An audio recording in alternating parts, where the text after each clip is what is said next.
Hello les voyageurs! Après avoir passé un mois en Irlande à parcourir l'île d'Émeraude en camping-car, je vous partage mon périple à travers une série de vidéos.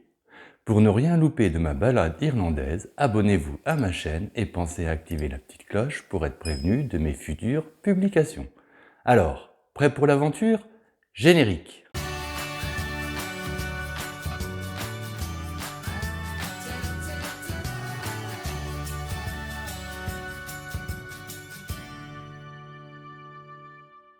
Dans cet épisode, je visite le cimetière mégalithique de Corrowmore, j'admire l'impressionnante formation rocheuse d'Eagles Rock et je pars découvrir en kayak le site monastique de Devenish Island. Réveil pluvieux ce matin. Mais bon, vu qu'en Irlande, la météo change rapidement, peut-être qu'avec un peu de bol, il va faire beau. Comme en Scandinavie, on peut acheter en libre service des produits locaux sur le bord de la route. Il suffit de se servir et de mettre l'argent dans une boîte d'honnêteté. C'est simple et efficace et tout le monde y trouve son compte. Arrêt au cimetière mégalithique de Corrowmore. 65 tombeaux datant de 3700 ans avant Jésus-Christ ont été découverts au beau milieu des champs.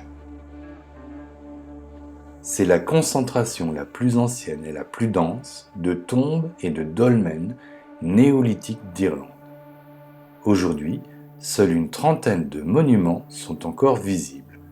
Les autres ont été détruits au fil des siècles par les paysans locaux qui en exploitaient les pierres. Quel dommage!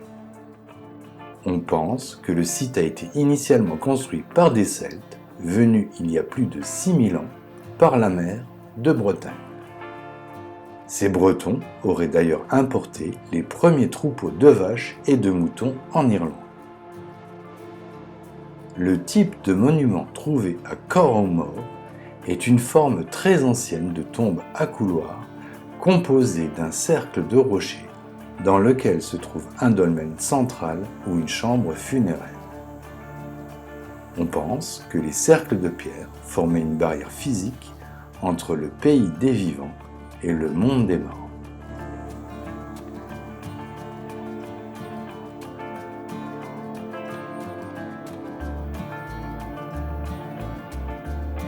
Seule la tombe centrale a été recouverte d'un cairn vers 3400 ans avant Jésus-Christ.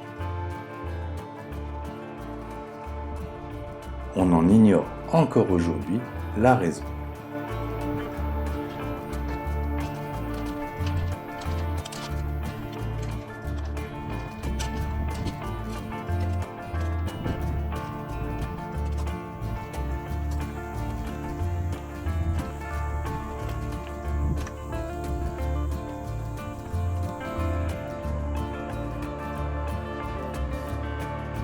Le site regorge de légendes issues de la mythologie gaélique, dont en particulier celle de la sorcière Bira, une déesse apparaissant sous les traits d'une vieille dame, se transformant en une jolie jeune femme pour séduire les hommes.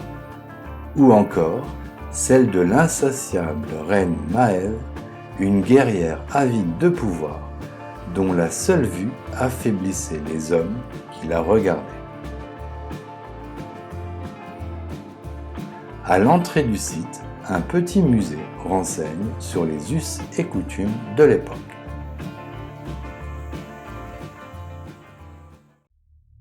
Je reprends la route pour aller voir Eagles Rock, une formation rocheuse impressionnante issue de l'ère glaciaire. Mais attention, le site est privé et l'accès en est interdit. Je peux juste admirer le panorama depuis le parking. Comme il ne pleut plus, je décide de lancer mon drone pour prendre un peu de hauteur et contempler le paysage depuis les airs.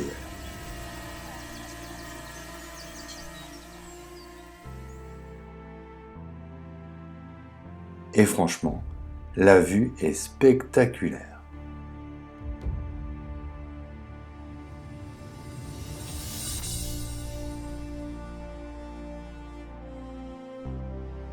bivouaque ce soir sur le parking en espérant ne pas être dérangé cette nuit par un ours, car apparemment il y en a dans la région.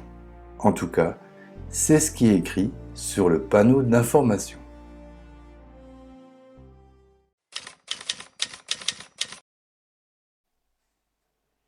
Pas d'attaque d'ours durant la nuit, et ce matin, il ne pleut pas. La journée commence donc plutôt bien. Petit déjeuner vite fait bien fait, et je reprends la route car j'ai beaucoup de choses à voir dans les alentours. Premier arrêt de la journée à Tullanstrand, certainement le spot de surf le plus réputé d'Irlande.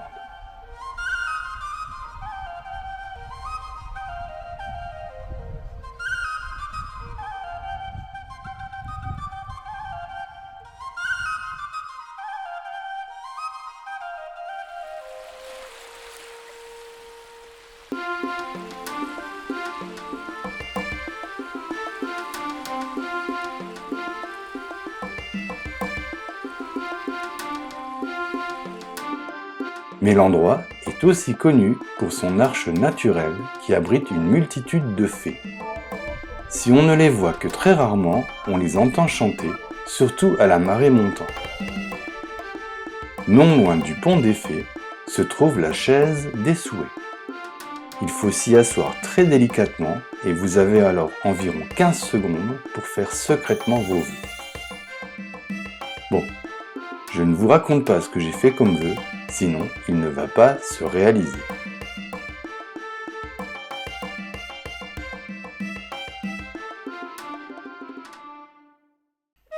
Je reprends la route.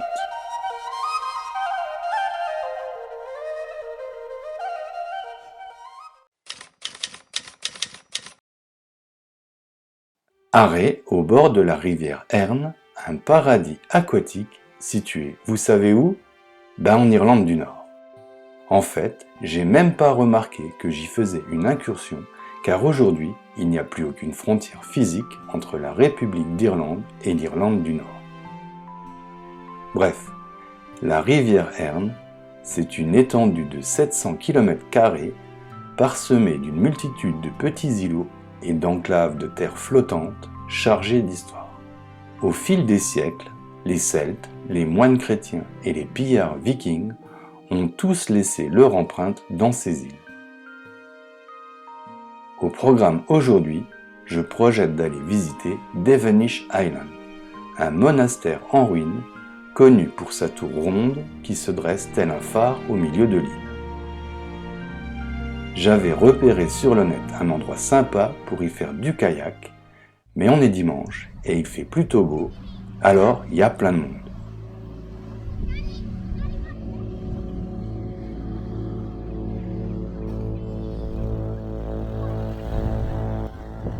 Toute la journée, un flot incessant de jet skieurs se relaie sur le ponton pour mettre à l'eau leurs machines.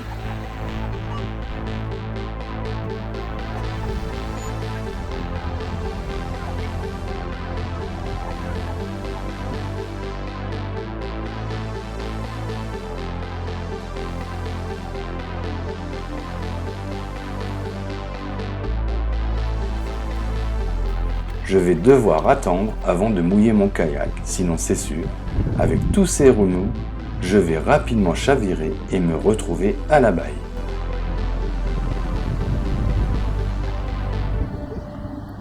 Je passe l'après-midi sur l'embarcadère à profiter du spectacle.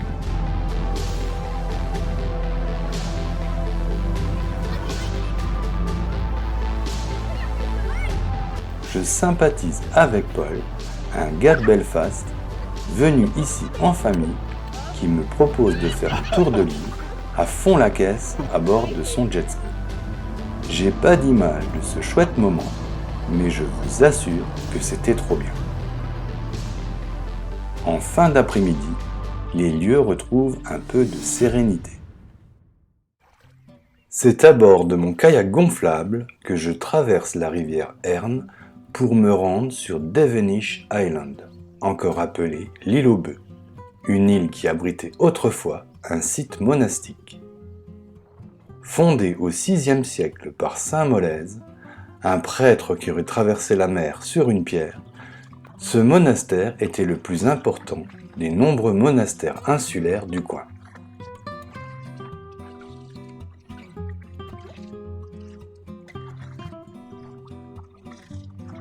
Aujourd'hui, des navettes déposent quotidiennement sur l'île les touristes qui souhaitent visiter le site.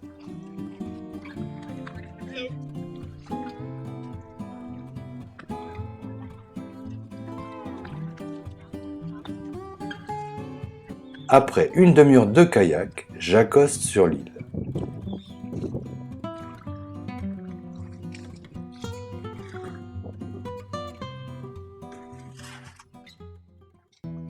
Le site monastique occupe le flanc d'une colline à la pointe sud-est de l'île.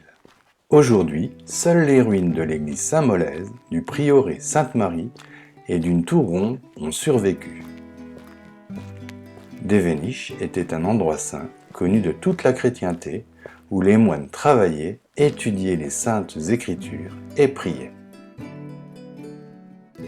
Au Moyen Âge, le site monastique était devenu l'un des premiers monastères les plus importants d'Irlande et constituait une escale immanquable sur l'une des principales routes de l'Irlande primitive. Accessible uniquement par bateau, c'était un lieu de rencontre sûr pour les leaders religieux de l'époque et c'est pourquoi le site fut surnommé la ruine des assemblées. La tour ronde a été construite à l'époque des raids vikings, à la fin du IXe siècle, pour servir de vigie et pouvoir sonner les cloches pour donner l'alerte en cas d'attaque, mais également comme lieu de stockage sûr pour y entreposer les livres et les reliques religieuses. Le prieuré Sainte-Marie occupe le terrain le plus élevé, à l'ouest de la zone du premier monastère. Il date du XVe siècle. On accédait à la nef par une porte dont la clé de voûte était une tête féminine magnifiquement sculptée.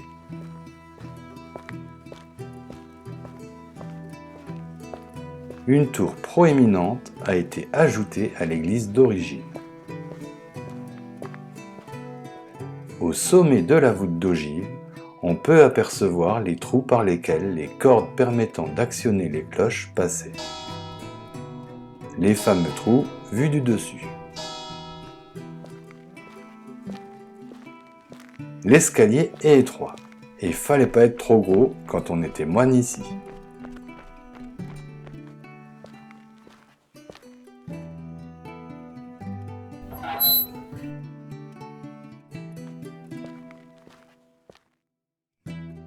Les frontons des portes sont magnifiquement sculptés.